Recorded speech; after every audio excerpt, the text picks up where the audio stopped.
Okay. So I'm in Chile, and then I took a bus into this other town that had like sand dunes all around it and big mountains still that were near, but I didn't have my crampons anymore, so I couldn't really climb those because those mountains are so high that the snow up there is really packed together, and you want. But I actually probably didn't even need crampons because I had my ice axe. But I don't know. I was just lazy. Suddenly I became lazy. So I had my mom send me all that stuff for nothing. I was an idiot. I was whatever. Identity crisis or something. But anyways, I hung out there, and then I took the bus down, stopping at different towns. I can't even remember now though. One of them was where all of the observatories are, and I could have done a tour of the observatory. I don't know why I didn't, but I didn't.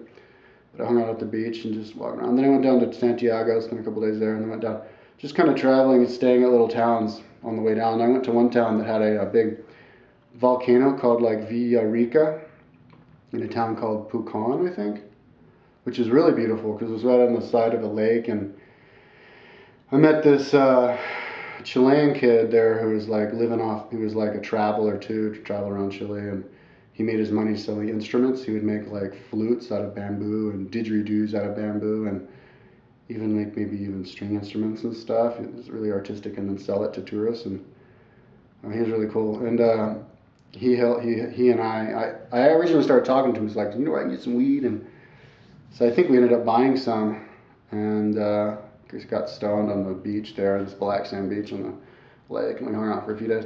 I was gonna go climb the Villarrica mountain. There's a ski resort there, and I was gonna go skiing. And I think I rented skis, and then I went to take the bus, but it was like the first day that it had closed for the season, so I didn't get to go skiing.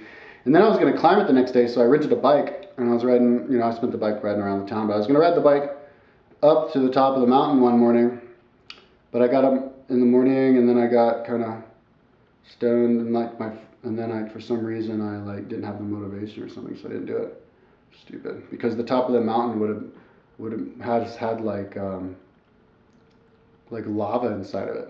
My girlfriend actually climbed it with her boyfriend beforehand, but yeah, we climbed it. It's like a mountain with a perfectly cone-shaped mountain with a ski resort on the side of it. And on the top of it, it has bubbling lava inside the top cone. Pretty amazing. So anyway, then I get in the bus and I go down to some other town called something or other.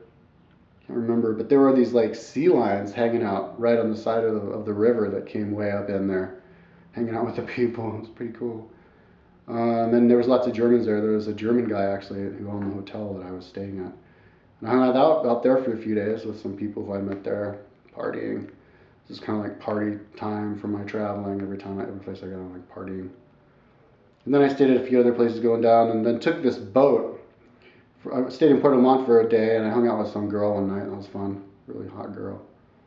And who I met at selling trinkets at some store. But then got on this boat and took this boat from Puerto Mont. I should have stayed at the German town because there's a German town there where all the Nazis moved to. I heard they took the U-boots there after World War II and then sunk them off some cliff and then started some town, and all the like the signs are in German and stuff. And it's near Puerto Mont, but I can't remember what it's called. I didn't go there. So I took the boat, and I guess there were like they were having like a tourist lull or something for some reason. So there were hardly any tourists on this boat. So I got my own room the whole time. It was cool for this like week long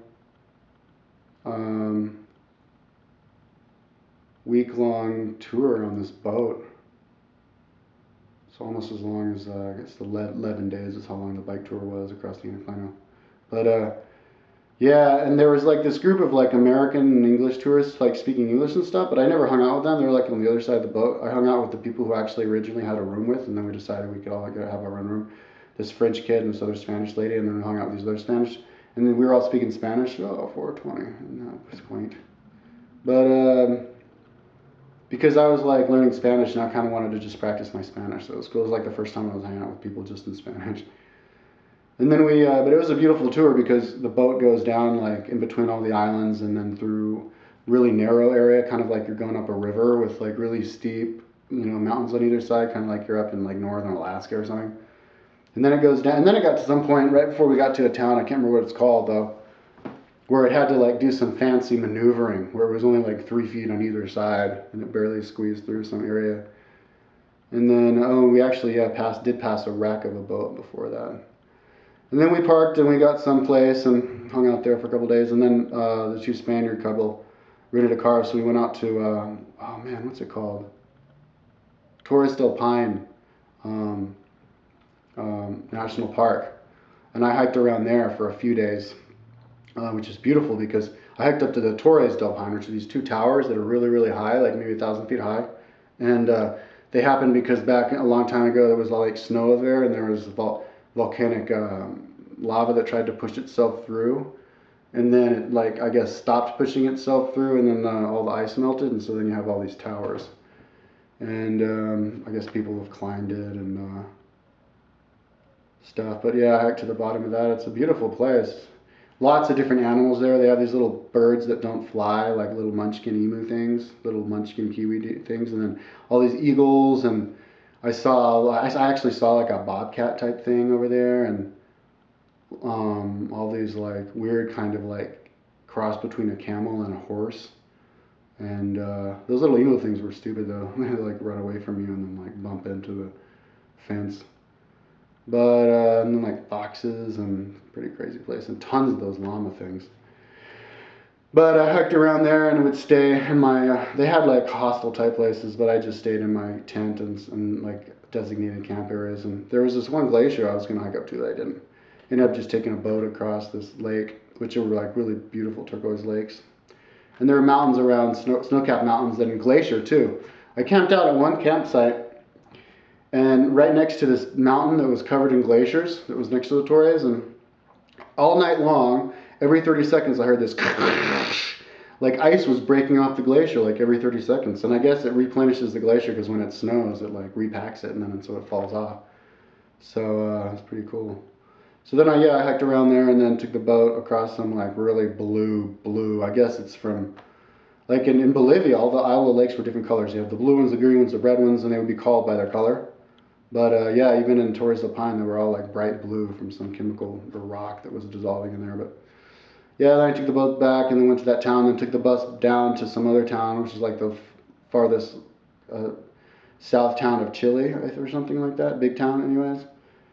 And I was going to do a tour of all of the penguins, or these penguins that hang out on a beach there, but I guess they're having like eggs or something, so they weren't having tours that time. So I saw some interesting naval museum. And then took the bus down to Ushuaia, which is the farthest south town in the whole of the world. And the drive down there was interesting because there was no trees on the whole island. I heard that it's because all the Indians who lived there had to keep themselves warm because they were all naked. They dress themselves naked and then paint themselves in white stripes like zebras. And to keep themselves warm, they would just have bonfires going constantly. So there was no trees on the whole island, and so the bus ride was down there was interesting and fun. There was like hills and mountains and stuff, and we go down into this over and down, and we had to cross the border because Ushuaia is in Argentina, and it was cool to be in Argentina the first time. And I went into a restaurant and the food was really good. The food's a lot better in Argentina than Chile. And I stayed at a hostel. The lady at the hostel was really interesting. She was like fundamentalist Christian, and she'd like run in really excited, like telling me about how she loves Christianity and wants to like take me to her church or whatever. And then, but it was so sad because her son and her husband weren't into Christianity, and her son was weird because he'd be in his room all day long listening to Bon Jovi and like never come out, I guess, playing video games. But then I walked her, and then I even saw her husband one time come out, and he's like, I was like, oh, you're her husband? He's like, yeah, unfortunately, she's crazy, all into religion. Then he started telling me about how it was like America's fault that Argentina had economic problems. It was when they were having their economic problems back in like 2001.